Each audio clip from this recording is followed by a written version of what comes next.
Bonjour, Guten Tag. Je suis Anne Trépanier, professeure agrégée à la School of Indigenous and Canadian Studies à Carleton University à Ottawa. Je collabore aussi au département d'histoire et je suis associée au département de français. J'ai la chance d'être présidente du comité scientifique de l'Association internationale d'études québécoises et c'est grâce à ce réseau de chercheurs et d'étudiants-chercheurs que j'ai visité des classes germanophones dans les dernières années, Passau, Sarrebruck. J'ai aussi rencontré Ursula Moser à Québec et à Montréal à de multiples reprises et Doris Elbe à New Delhi, en Inde. Quelle chance! À chaque fois, on me demande d'intervenir sur cette question. Quel sera l'avenir politique du Canada? Comment réconcilier autour d'un projet commun tous les intérêts discordants? Je me demande aussi comment préserver les cultures locales dans une citoyenneté englobante. Comment gérer la relation politique et culturelle avec les États-Unis? Comment rendre compte des 60 langues autochtones existantes, des centaines de langues que parlent les Canadiens issus de l'immigration récente? Ce sont aussi des questions qui m'ont occupée pendant que je faisais la recherche sur la genèse de la Confédération. Ma question de recherche était la suivante. Comment imaginait-on la Confédération? Y avait-il des représentations communes de cet avenir incertain? Quelles inquiétudes ont surgi? Évidemment, les provinces de l'Amérique du Nord britannique, au milieu du 19e siècle, ne sont pas les royaumes d'Autriche ou de Savoie, mais ce sont des entités culturelles et économiques assez solides, pour ne pas dire hermétiques les unes aux autres. Sachant que le Canada est maintenant un pays qui génère des représentations communes, je me suis demandé, y avait-il des représentations communes de ce qu'allait être la Confédération? Les textes d'opinion, les discours en chambre et les caricatures qui sont publiés dans les journaux de l'époque réfléchissent ces représentations comme autant de miroirs de l'imaginaire d'un groupe politique en voie de se constituer à travers et malgré lui. Cette période marque aussi le début de l'histoire de la caricature au Canada français. Alors, je vais vous montrer ici ma recherche. C'est très embryonnaire pour l'instant, mais je suis certaine que vous allez réussir à comprendre son intérêt, en fait, j'espère.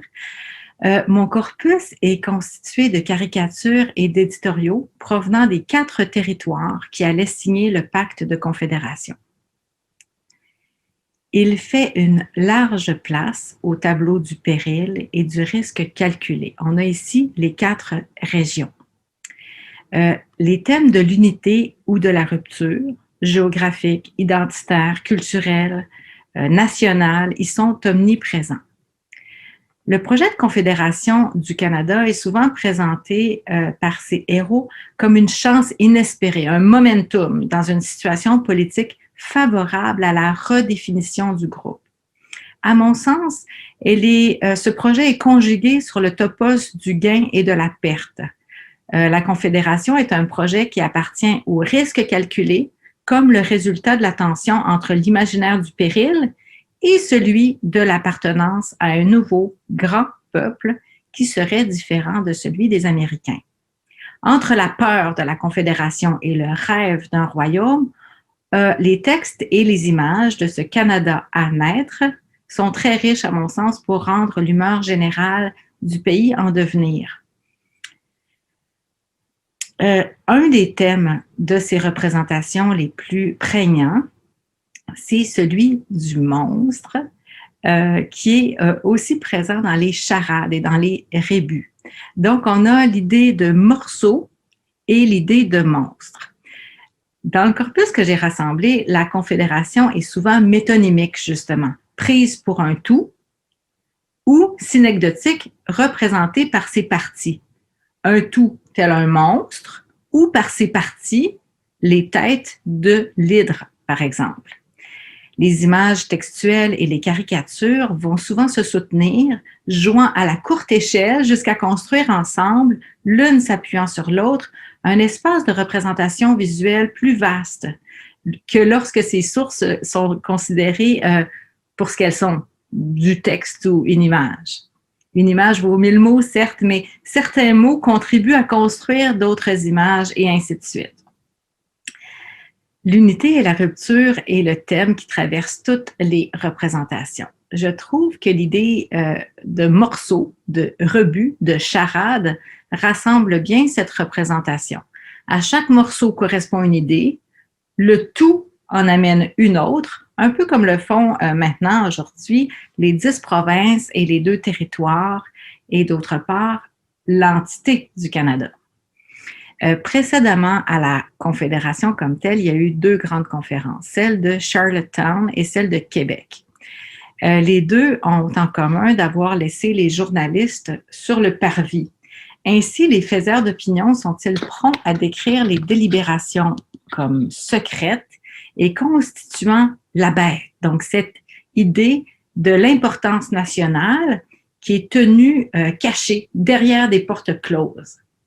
Ici, on le voit très bien, le tout et les parties sont autant de morceaux de casse-tête de la représentation. La confédération est une question qui tient les spirits, les esprits en suspens. En effet, donc comme je l'ai dit, les débats entourant la Confédération sont gardés secrets. Les grands décideurs échangent sur des questions, mais les échos de ces discussions se font ténus. Cette activité phonético-graphique, selon laquelle les lecteurs s'amusent à décoder un message, mise en pièces et en images, est une mise en abîme, à mon avis, très intéressante, en particulier dans cette seconde image, où on voit dans ce découpage amusé des images. Celle du quai. Où va-t-on arriver? Après quelle traversée? Que va-t-on laisser derrière? Le bec, celui de l'aigle américain. Les rats, en référence au vice, au péril, à la fuite. Le chant, la, mélange de fausse innocence et de chantage. Entre les phonèmes et les images, la Confédération prend plusieurs définitions. Voyage sans retour, musique couvrante, des rats empilés, donc des mots et des images qui forment une scénette pareille à celle que les caricatures évoquent, en évoluant vers un style de plus en plus proche d'un récit. Les caricatures s'en vont de plus en plus, plus on s'en va vers la Confédération, vers une unité. Ici, on a une citation de Georges-Étienne Cartier qui nous dit « Dans l'Amérique du Nord, nous sommes 5 peuples différents habitant 5 provinces différentes. » C'est un argument de définition qui place en effet sur la carte d'un Canada rêvé des éléments nationaux interprétés fort différemment sur le terrain et dans les journaux régionaux. Les Canadiens français, les Irlandais, les Écossais, les Anglais, les catholiques, les protestants. Les Autochtones sont rarement mentionnés dans la presse. La diversité de la population et des intérêts trouve une expression monstrueuse dans plusieurs journaux satiriques. La plus importante, c'est l'hydre. Qu'ils soient pour ou contre la Confédération, les politiciens, les prêtres, les éditorialistes, les monseigneurs s'emparent des figures d'un bestiaire fantastique pour décrire un mouvement intellectuel, personnifier une idée, animer des débats. Ici, l'intrigue est facilement identifiable.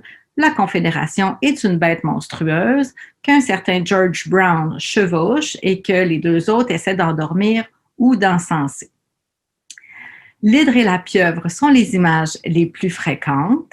Elles ont un effet tentaculaire dans les 4 colonies de l'Amérique britannique, l'Amérique du Nord britannique, qui l'emploient toutes pour figurer le péril. En témoigne une autre image ici, la pieuvre, abattrons-nous toutes ces têtes.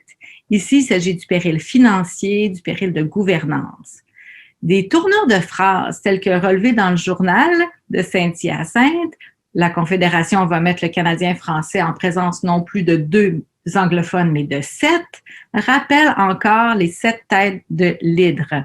De même, dans le Ottawa Union ici, on a la description d'un monstre, d'une hydre qui s'étendrait du Pacifique à l'Atlantique, de Washington jusqu'au nord.